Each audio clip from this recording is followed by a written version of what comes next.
Thank you very much for emphasizing on that point, Mr. Mane, implementation of standards in institutions. Okay, thank you very much, Mr. Ba. As my colleagues already mentioned, when Mr. Kinte develops the standards, and then there is also another officer that is not with us here, that is the curriculum development specialist. Normally, he develops the curricula on all the standards that are developed. And then that one is done in consultation with, again, institutions and the curriculum development specialists that are existing maybe with the Ministry of Basic and Secondary Education, Gambia College, and so on and so forth. With their collaboration, we develop those curricula. And then they come to my office. Now, how do we implement? We do the implementation. In the first place, we try to encourage institutions to first comply with our R&A requirements, that is registration and accreditation requirements of the NTA. And after that one, any institution that wants to go into GSQ implementation, based on the areas that they have the expertise in, they have to tell us which areas they can do. Then they tell us who are the trainers, who are the teachers. Trainers are the ones we call teachers. You know, in the schools they call them teachers, but in our sector we call them trainers. So they identify the specific trainers for us. Then those trainers are the people that we have to first train them to become our assessors. Because for the assessment, we also have our assessment tools and standards and formats that we want these people to use. So we want that consistency in the application and in the process and so on and so forth. So as a result, we need to take them through so that the assessment that takes place in the Gambia, let's say in Banjul, and somebody that assesses in Fatoto or Basse, they all follow the same system so that we don't go and do things in our own ways. So as a result, we take them through our assessment tools and standards so that they all follow the same process, and from there, they have to be licensed. They have to go through the licensing process of the R&A after undergoing the training. Then after that, that's the time, they can be contracted, because even that assessment process, even though you are a teacher in an institution, it's a contract between NTA and the assessor. We contract you to assess a group of candidates for us.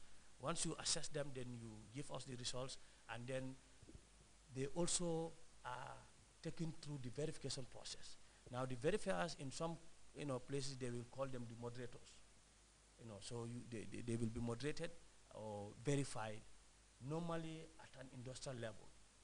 The training is taking place at the institutional level. Now, they are assessed.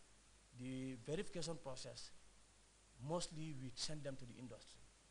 Currently, like when you look at it, electrical installation, we have our verifier at Nawe. Anytime places like GTTI, once they train their candidates in electrical installation, they say, okay, now the assessment is done, they are competent. And now take the candidates and send them to Nawe, so that they practically reassess these people to confirm to me that these people are competent at this level. And then there we can comfortably issue them with GSQ certificates level 1. As they said, the implementation process also is taking gradual steps.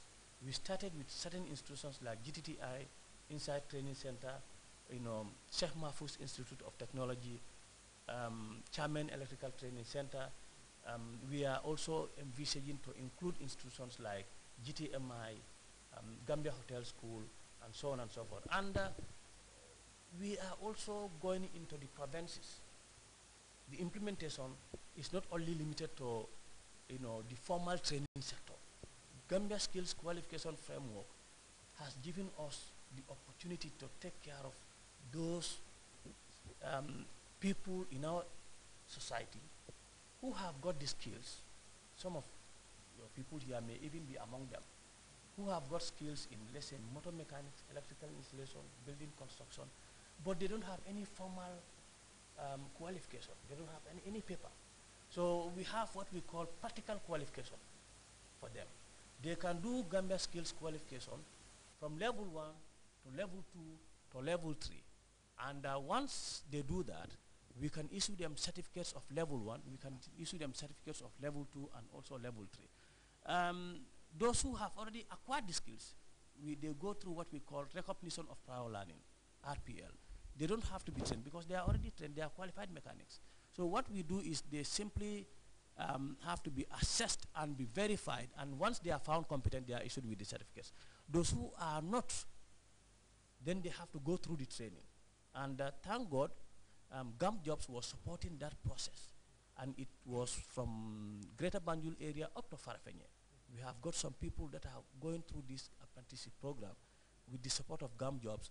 And SDF, Social Development Fund, is also supporting girls to go into these hard skills. And a lot of them are currently undergoing this program at GTTI and is gradually expanding to Jawara Agricultural Training Center and Gambia College in horticulture. Thank you very much. I'm afraid time is not in our favor. Let's quickly round up your final words, Mr. Kinte. Yeah. I just want to remind the audience that the National Training Authority, our GSQ is competence-based training, hands-on. We train them with limited knowledge, but we make sure that they perform duty. Like if you are doing photographing, you should be able to do photographing as expected. But the knowledge behind it, we don't emphasize on that. And then it is here to stay. It is affordable. It is more affordable than this other qualification that we have in the industry. Thank you very much, Mr. Kinte. Thank you, Mr. Ba.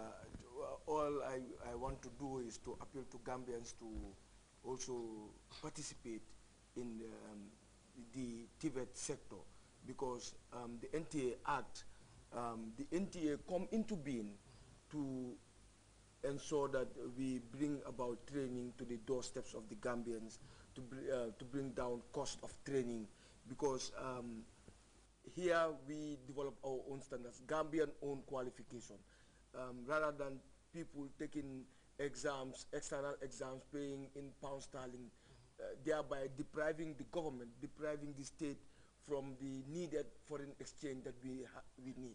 And also to the general public, for them to be vigilant in registering or enrolling in these training institutions. As you have seen in the very in the past weeks, we've been making press releases, publication as to the centers that are registered and accredited by the NTA. And what are they accredited? The courses that they are running. Because we are trying to make sure